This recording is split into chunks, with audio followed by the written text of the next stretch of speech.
자, 그 전에 먼저 오늘의 이슈 자갈치일보에서 준비했습니다.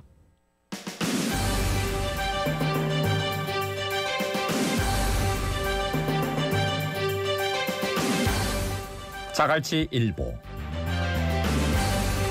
떠오르는 이슈와 부산 뉴스까지 짚어보는 자갈치일보 시작하겠습니다. 자, 네. 첫 소식은요. 자, 오늘 첫 소식은요.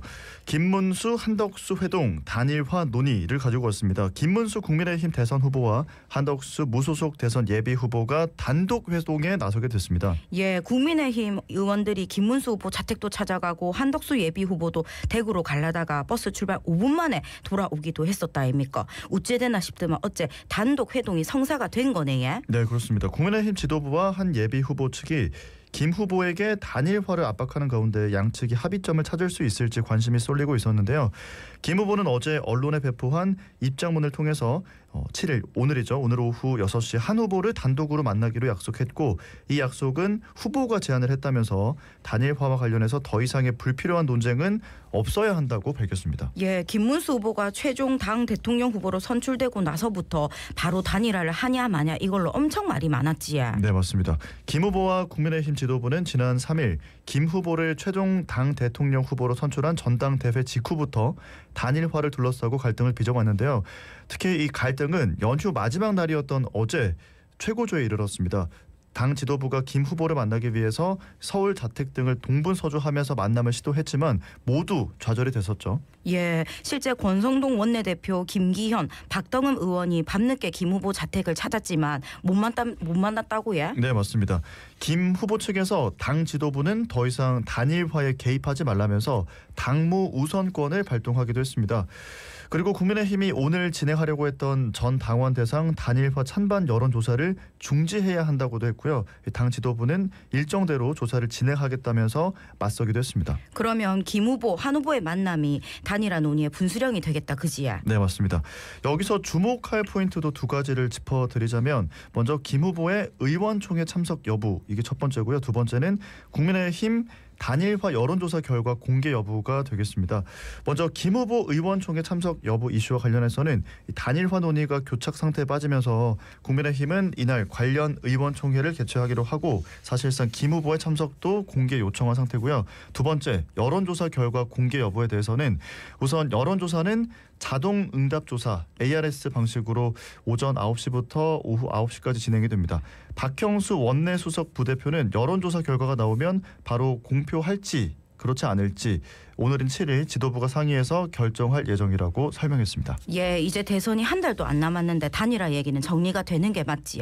그리고 사실 중요한 게 대통령이 돼서 우째 나라를 이끌어 가겠다 이런 이야기를 하기에도 지금 시간이 부족하다 아닙니까? 네, 맞습니다. 지금 말씀드린 이슈와 관련해서는 2부 조차가 파헤친다 해서 그 행간을 조금 더 면밀하게 들여다보기로 하고요. 두 번째 이슈 바로 전달을 해드리겠습니다. 지난주에 저희가 오문범의 쪼음에서도 짚어드렸던 내용인데요. 가덕신공항 부지 조성공사 우선협상 대상자 현대건설 컨소시엄이 최근 가덕신공항 부지조성공사 기간을 기존보다 2년 늘린 기본 설계안을 제출한 데 대해서 국토교통부와 부산시가 수용불가 입장을 밝혔습니다. 그런데 여기에 대해서 현대건설은 108개월 9년이 안전을 위한 마지노선이라면서 입장을 재차 강조하고 있습니다. 예, 바다 위에다가 억수로 크게 공항을 짓는 거니까 난공사는 난공사다, 그치야? 네, 맞습니다. 이게 사실상 바다 위에다가 서울 여의도 면적의 2배 이상이 되는 공항을 건설하는 초대형 난공사이기는 한데요. 현장의 초연약 지반 상태를 감안할 때 당국이 제시하는 2029년 12월 개항을 목표로 84개월 7년이죠. 공사 기간으로는 안전성을 담보할 수 없다는 게 현대건설의 입장입니다. 예, 여기에 대해서 국토부하고 부산시는 뭐라고 합니까? 자, 지금 국토부와 부산시는 현대건설에 대해서 국가계약법 위반이다. 입찰 공고, 턴키 방식 취지를 무시했다. 수익성만 고려하고 있다. 라면서 행태를 비판하고 있습니다. 부산시 관계자의 말에 따르면 부산시는 84개월로 부지조성 공사가 가능하다고 기술 검토를 이미 마쳤다. 상식적으로 조건에 맞게 들어와서 설계 심의를 받아야 하는데 이 조건 자체를 어겨가면서 심의서를 제출하는 건 단독 입찰자가 가덕신공항 공사를 자신들의 의도대로 가져가려고 하는 것이다라고 말하고 있습니다. 앞서 국토부는 지난달 28일 현대건설의 108개월 기본 설계안에 대해서 보완을 제시하면서 입찰 공고와 다르게 공사 기간을 제시한 사유를 제출해달라 이렇게 요청을 했고 현대건설은 이번 주 내로 제출할 전망입니다. 예, 그러면 현대건설 쪽에서는 뭐라고 하고 있습니까? 네, 지금 현대건설 관계자는 108개월 공사 기간과 관련해서 약 6개월 동안 일평균 250여 명의 공항, 항만, 설계 전문 인력이 참여를 해서 설계 검토를 한 결과라면서 안전과 품질을 최우선으로 또 여기에 부합하는 적정 공기를 반영해서 공정 계획을 수립했다라고 이야기하고 있습니다. 예, 아직에도 모든 일에서 안전이 최우선이다라는 것은 100번 동의합니다. 하지만 여러 절차와 난공사인 것을 충분히 고려해가지고 이 계약 일정 공사 비용을 결정했는데 이제 와서 또 이래 말이 바뀌는 것은 좀 이해가 안 되네요. 가만 들어보면 이짝저짝 다 맞는 말인 것 같기도 하고요. 아직에도 여기서 말 한마디 할게요. 모든 일이 보니까 다 때가 있더라고요. 그 때를 놓치면 언제 또 올지 모르는 거 아닙니까? 국토부도 부산시도 건설사도 지금이 때라고 생각하고 부산 시민들, 공항 이용할 국민들, 이용객들 생각해서 단디해 주이소. 네, 이렇게 두 번째 이슈로 짚어드렸고요. 다음 뉴스는 민간개발업자가 지구단위 계획 변경으로 규제가 완화돼서 발생하는 개발 이익을 해당 지역에 우선 환원하도록 하는 내용의 조례가 제정됐습니다. 부산시의회 김태효 의원은 말씀드린 이 같은 내용을 담고 있는 부산광역시 도시계획 조례 일부 개정 조례안이 최근 열린 제328회 제3차 본회의에서 최종 가결됐다고 어제 밝혔습니다. 예, 개발 이익을 해당 지역에 우선 환원한다고요. 자세히 뭔 내용입니까? 이 조례의 핵심은 공공기업 협상을 통해서 공공시설 등의 설치 비용을 납부받은 경우에 해당 지구단위 계획 구역을 관할하고 있는 구군에 설치 비용을 먼저 사용할 수 있게 한 건데요. 김 의원은 현행 법령은 지구단위 계획구역 안에 공공시설 등이 충분한 걸로 인정될 때는 납부받은 설치 비용을 그 구역 밖 다른 지역에 사용할 수 있도록 돼 있어서 조례 개정에 나섰다고 밝혔습니다. 이어서 공공시설 등이 충분한지 여부는 부산시 주관 건축위원회와 또 도시계획위원회가 공동으로 판단하게 돼 있어서 해당 지역의 의견보다는 부산시의 의견이 우선 반영될 가능성이 큰 구조라고 이야기하고 있는데요. 정작 해당 지역 주민은 공공기여의 혜택에서 소외될 여지가 있다면서 당초 개발 과정에서 발생하는 피해에 대해서 보상이라는 제도의 취지와 맞지 않게 운영될 수 있는 우려가 있다고 설명했습니다. 예, 해당 지역 주민들이 공공기여의 혜택에서 소외되지 않도록 취지에 맞게 잘 맞게 운영이 돼야겠습니다. 다음 소식은요? 자, 다음 소식은 유쾌하지 않습니다. 바가지 요금, 현금 요구, 부산 크루즈 관광 첫 인상을 망치는 택시 호객 가지고 왔습니다.